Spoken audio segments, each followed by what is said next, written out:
is watch out for the weasels. The weasels, you don't see them right away, but they eat the roots of the vineyard. You don't see them right away. You just see their shadow and they dart away, but they snatch the low-hanging fruit. There's weasels in churches. You know that, right? There's people that will say, hey, Pastor really said this, or hey, can you believe that, Deacon? Can you believe that, family? Let me tell you something about this church. I'll tell you. Everybody that becomes a member, I sit them down and say, don't gossip.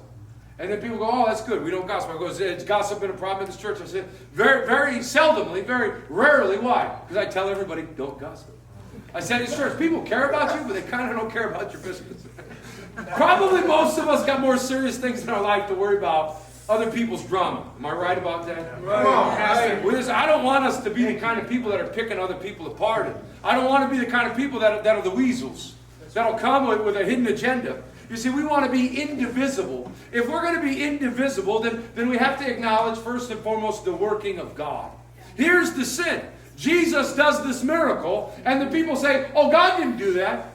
Sometimes we over-spiritualize things like we say idolatry is anything you put before God. And that sounds right, but that's not what idolatry is. You know what idolatry is? Idolatry is making an idol, carving it, and then praying to it. And to many of us Americans, we think, that's crazy. Who does that? Let me tell you who does that. The rest of the world. You go to cathedrals and they got statues. We don't have any statues here. We don't have any candles to light in front of an image. Why? Because we're not going to venerate a statue. We're not going to venerate the picture, even what it represents. Jesus makes it very clear that God is the invisible God. That only He knows the Father. Exodus chapter 20 says, thou shalt make no other image to worship me. When I was in high school, the greatest basketball game I ever had, we played Coachella Valley. We played against the Arabs. It was a good game.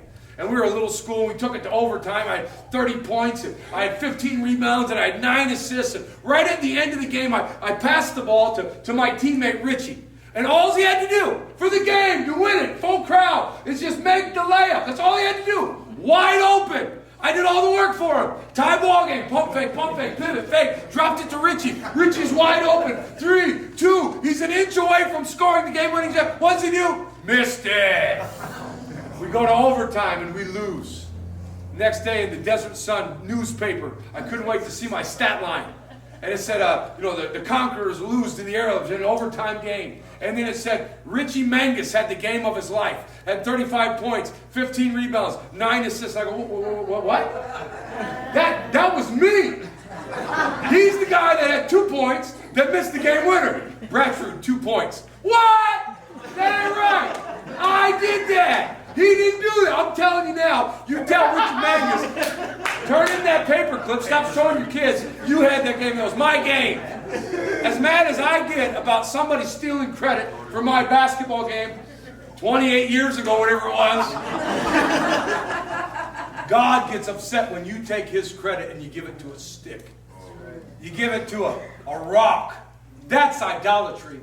When God's work is clearly seen, only a fool says in their own heart, there is no God. Look at Romans 1. They traded the Creator for the creation. They denied Him. Let us never forget that God still heals. You might